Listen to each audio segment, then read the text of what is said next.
Hi folks, welcome back to a little update. So working away on these pannier racks. These racks are actually my idea for soft panniers. It's just to stop the pannier from moving in and touching off the wheel, and it's just to keep them nice and steady when they're on the bike so they're not swinging inside. Anyway, I've made them a little bit shorter. I've reduced this angle here. This was much sharper here, and this angle was coming this way. I wasn't happy with it. This point was a bit too close to the passenger's inside knee, and this would have been too close to their ankle for a pillion. I wasn't happy about that. I wanted to bring it back a bit, but also I don't want them too long because I'm going to have the indicators here as the factory have them. So this pannier rack is quite short, so I can leave the factory indicators on the bike. I'll show you all that when I go in to fit it later after painting and everything. So what I'm making at the moment is, this is the bracket, and the two bolts go in here onto the frame. And if you look at the frame, you'll know that the frame is a little bit this way. These brackets are a bit, they're not straight. They're not at a right angle. But I want this as a right angle to the bike. So that's what I'm doing at the moment. I have the holes drilled, just rounded off the edges a bit, and that's how it's looking at the moment. So that's it for today, and I'll post some more stuff later. I've to do the welding on both of these, and then I'll fit them on the bike. When I fit them on the bike, I'll show you. But also I have to make brackets to go from here down to the exhaust pipe. The hole drilled for the exhaust pipe, that'll be a straightening bracket.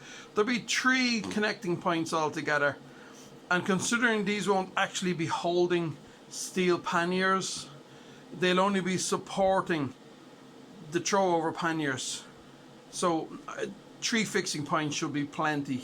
So there's 1 fixing point I won't use that some other people use, but I have an idea for 1 point that I've noticed might be useful for these particular racks. And again, I'll show you that when I get round to it. Okay, thanks for watching the channel. I think Moto Latvia, I think I'll leave that as the name of the channel, because I do live in Latvia. I'm from Ireland, so I just thought leave the channel as that. So thanks for watching. Harry out. So what I'm doing now is I'm just offering it up just to see how it fits. Now, to work out my bolt length for the new bolts, because you'll obviously need a longer bolt than the original one.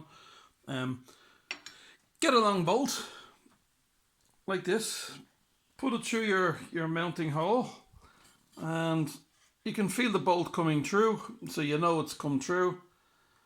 Okay, you'll feel it coming, protruding with your finger, and then just have this nut on the bolt, unscrew this nut in tight against this plate.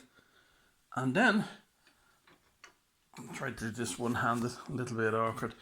So then, when you take out, you unscrew this long bolt, okay, take out this bolt, and because this nut has been up against the mounting plate, you know what your new bolt length is. So that's the size you want to buy.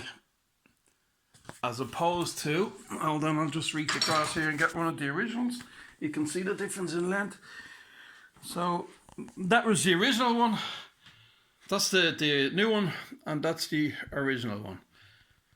So that gives you an idea of what length. You can do that with any application. Once you put that nut on, there's your new bolt, and there's your old bolt. So just a simple way of judging. You don't need to be measuring on the other way. It's very simple, and even if you haven't got a measuring tape, just bring that to your hardware store and say you want the bolt, that length. Okay. So I'm back out in the garage, and I'm making some bottom pieces, which will go under here, and it's just for collecting the bottom struts to the motorcycle. I'll drill a hole in that, and I'll just make a bar that goes across to the side. So just wanted to show you, if you haven't got a bench grinder, you can get your angle grinder, put it in a vise, not too tight or you'll break the aluminium, the alloy casing. put it in your bench grinder, hold your piece in your vice grips, turn on your bench grinder, and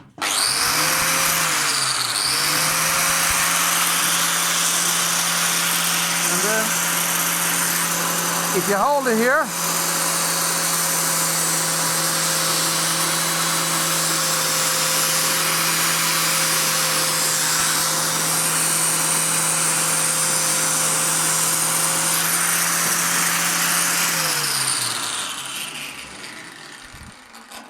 and you find by using the edge of the bench grinder as a guide, you can just hold your piece in there and just do a circle slowly. And after a while, you get a nice circle on this.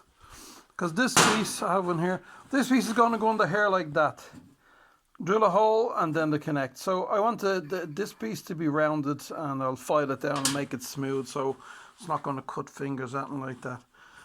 Okay. So continuing on with the assembly, considering I'm the build. So what I've done now is I have these brackets made up. So I have the bottom bracket, goes down and attaches to the usual place, the exhaust mounting place. The main bracket, as you know, is connected there to the frame. And the last one is going from there, and I've positioned it there. So it's very strong. Not going anywhere. And as I said before, these are only supporting panniers, soft panniers, not holding metal boxes. I'm sure they'll hold aluminium boxes, no problem. So that's the last bracket, goes up there and connects up there, and it's very strong. It's not going anywhere. You could lift the bike with those, no problem. And I didn't have to go near the indicators. Usually when I sit on a bike with bags, I like the bags to be right here. I put the front strap of the bag here, so I'm actually sitting on the strap, so I know the bags have not gone anywhere. And I like the bags fairly close to my leg, so now and again I put my hand back just to feel that the bag's okay, nothing's gone off. So there you go, that's the fitted rack. And what I have to do now is I have to decide what to do to get them professionally painted, enamel. Or I don't know, where I live in Latvia, I don't think there's anywhere that does plastic coating, which I would prefer. But enamel will do. I'll look for one of the local car places to do enamel. If they won't do it, I'll spray it myself with car paints. But I want to get it done properly, you know.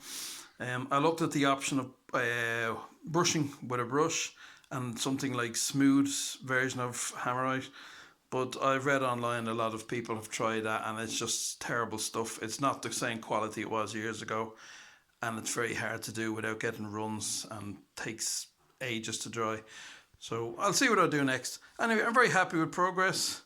I'm just going to go and fit the other one. That's that one fitted, and it sits out not too far. And the other one, I'm just going to put that on now and offer everything up.